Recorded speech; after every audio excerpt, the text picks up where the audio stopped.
मुख्यमंत्री सुखविंदर सुक्खू ने सोमवार को अपने कार्यकाल का तीसरा बजट पेश किया। अपने चिर परिचित अंदाज में सीएम सुक्खू बजट पेश करने के लिए खुद अपनी ऑल्टो कार चलाकर विधानसभा पहुंचे। बजट में वित्तीय वर्ष 2025-26 में विभिन्न श्रेणियों के पदों को भरने सहित 25,000 को रोजगार देने का ऐलान भी किया। विद्यालयों में विभिन्न श्रेणियों के कुल 1,000 पद भरे जाएंगे।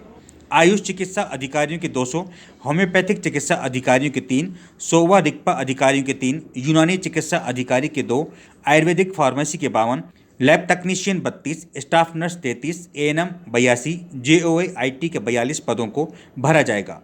जबकि पुलिस विभाग में पुलिस कांस्टेबलों के 1,000 रिक्त पदों की भर्ती प्रक्रिया वित्त वर्ष 2025-26 में शुरू कर दी जाएगी। पुलिस कांस्टेबल की पदोन्नति से संबंधित परीक्षा लगभग 500 पदों के लिए करवाई जाएगी। गृह रक्षा एवं नागरिक सुरक्षा विभाग में होमगार्ड ड्राइवरों के 113 पदों को आगामी वित्तीय वर्ष में भरा जाएगा। पंचायत सचिवों के 853 पदों को सीधी भर्ती से और तकनीकी सहायकों के 219 पद भरे जाएंगे। स्वास्थ्य सुविधा सुचारू रूप से उपलब्ध करवाने के अतिरिक्त 290 आशा कार्यकर्ताओं का चयन किया जाएगा। जल शक्ति विभाग में 4,500 पैरा कर्मचारियों, जिसमें 2,500 बहुउद्देशीय कार्यकर्ता, 1,276 para pump operator, 500 para fitter, 92 para cook और 132 पैरा हेल्पर की नियुक्ति देने की स्वीकृति भी प्रदान की गई है।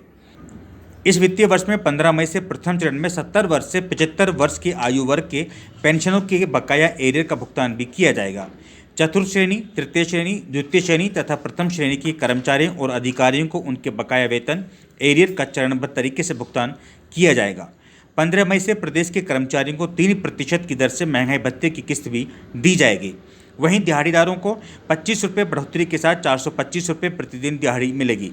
आउटसोर्स कर्मचारियों को अब न्यूनतम वेतन 12,750 रुपये प्रति माह मिलेगा। मनरेगा मजदूरी को 20 रुपये से बढ़ाकर 320 रुपये किया जाएगा। 2025-26 के दौरान सामाजिक पेंशन योजनाओं में 37,000 नए लाभार्थियों को शामिल किया जाएगा।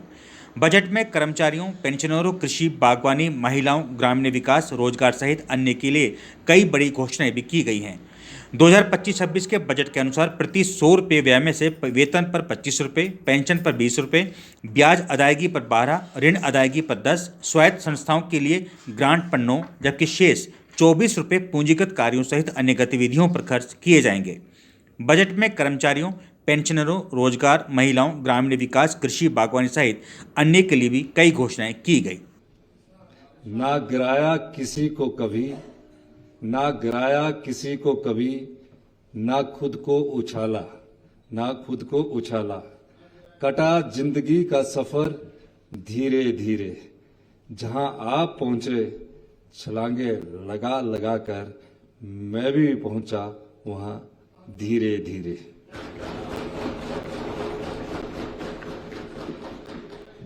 यह हमारी सरकार का तीसरा बजट है। यह बजट प्रदेश की आर्थिक स्थिति को पटरी पर लाने हेतु सरकार द्वारा किए जा रहे प्रयासों पर केंद्रित है। प्रदेश की लगभग 2/3 जनसंख्या प्रत्यक्ष या अप्रत्यक्ष रूप से कृषि से जुड़ी है। बेहतर प्रबंधन के लिए सरकार द्वारा वर्तमान में चल रही 8 योजनाओं को मुख्यमंत्री कृषि संवर्धन योजना एवं मुख्यमंत्री कृषि उत्पादन संरक्षण योजना के रूप में एकीकृत किया गया है। 2025-26 के दौरान उक्त योजनाओं के अंतर्गत 35 करोड़ रुपए व्यय किए जाने का प्रस्ताव है। प्रदेश में ग्रामीण अर्थव्यवस्था के मुख्य स्तंभ किसानों के हित में सरकार agriculture loan interest subvention scheme लाएगी, जिसके तहत ऐसे किसान जिनकी जमीन नीलामी की कगार पर आ गई हो, उनके द्वारा लिए गए 3 लाख रुपए कृषि लोन को चुकाने हेतु सरकार बैंकों के माध्यम से वन टाइम सेटलमेंट पॉलिसी लाएगी। इस पॉलिसी के अंतर्गत मूलधन पर लगने वाले ब्याज का 50% हिस्से का वहन सरकार द्वारा किया जाएगा। इसके योजना के अंतर्गत 50 करोड़ रुपया व्यय किए जाएंगे। कई लोग पिछले दिनों मुझे अध्यक्ष महोदय यहाँ विधानसभा में भी मिले। उनकी जमीनें कई ग्रामीण बैंक, कोऑपरेटिव बैंक और बैंकों के माध्यम से नीलाम हो रही थी। लोन 1 लाख लिया था, बन गया 2.5 लाख, 1.5 लाख।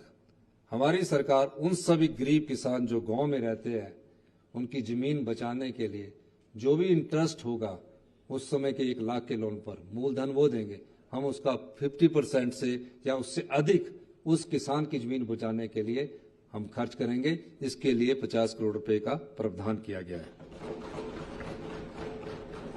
50 करोड़ से अगर ज्यादा भी होगा तो उसका हम प्रबंध करेंगे। मैं स्थानीय नगर निकायों के प्रतिनिधियों के प्रति माह दिए जाने वाले मानदेय को निम्न प्रकार से बढ़ाने की घोषणा करता हूं।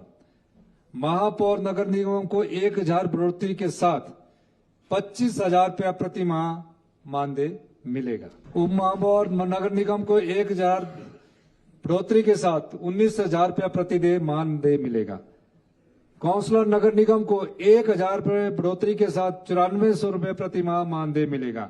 अध्यक्ष नगर परिषद को 600 रुपये बढ़ोतरी के साथ 10,800 रुपये प्रति माह मानदेय मिलेगा। उपाध्यक्ष नगर परिषद को 500 रुपये बढ़ोतरी के साथ 8,900 रुपये प्रति माह मानदेय मिलेगा। पार्षद नगर परिषद को 300 रुपये बढ़ोतरी के साथ 4500 रुपये प्रति माह मानदेय मिलेगा। प्रधान नगर पंचायत को 600 रुपये बढ़ोतरी के साथ 9,000 रुपये प्रति माह मानदेय मिलेगा। उप प्रधान नगर पंचायत को 400 रुपये बढ़ोतरी के साथ 7,000 रुपये प्रति माह मानदेय मिलेगा। सदस्य नगर पंचायत को 300 रुपये बढ़ोतरी के साथ 4500 रुपये प्रति माह मानदेय मिलेगा। शहरी विकास के क्षेत्र में कुल 656 करोड़ रुपया प्रस्तावित है। सरकार द्वारा समाज में छुआछूत की प्रथा को दूर करने के उद्देश्य से अंतर जातीय विवाह के लिए मिलने वाली प्रोत्साहन राशि को 50,000 से बढ़ाकर 2 लाख रुपया किया जाएगा। सरकार विकलांगता व्यक्तियों के विवाह के लिए प्रोत्साहन नामक योजना के तहत 70% से अधिक विकलांगता वाले दिव्यांग जनों के विवाह हेतु विवाह प्रोत्साहन राशि 50,000 से बढ़ाकर 2 लाख करेगी। सरकार द्वारा मुख्यमंत्री विधवा एवं नेकल नारी आवास योजना के तहत आगामी वर्ष में नए लाभार्थियों को शामिल करने का लक्ष्य रखा है, जिस पर 5 करोड़ रुपए के बजट का प्रावधान किया जाएगा।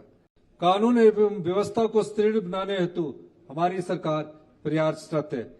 एचपी एंटी ड्रग एक्ट के प्रावधानों के माध्यम से वर्तमान समय में नशे से जूझ रहे लोगों के लिए प्यूनिटिव मेजर्स के स्थगन पर पुनर्वास पर जोर दिया जाएगा, ताकि उन्हें समाज की मुख्य धारा में लाया जा सके। नशीली दवाओं के दुरुपयोग और तस्करी करने वालों के साथ सख्ती से निपटा जाएगा। मैं 2025-26 में स्पेशल टास्क फोर्स बनाने की घोषणा करता हूं, जिसके माध्यम से प्रदेश सरकार नशीले पदार्थों की तस्करी से संबंधित गतिविधियों पर विराम लगाने हेतु कार्य करेगी। संगठित अपराध, सिंडिकेट या गिरोह द्वारा गैर कानूनी गतिविधियों की रोकथाम और नियंत्रणों से निपटने के लिए एक विशेष प्रावधान के तहत एक अधिनियम Himachal Pradesh prevention of continuing unlawful activity and control of organised crime act 2025 इस सदन में लाया जाएगा।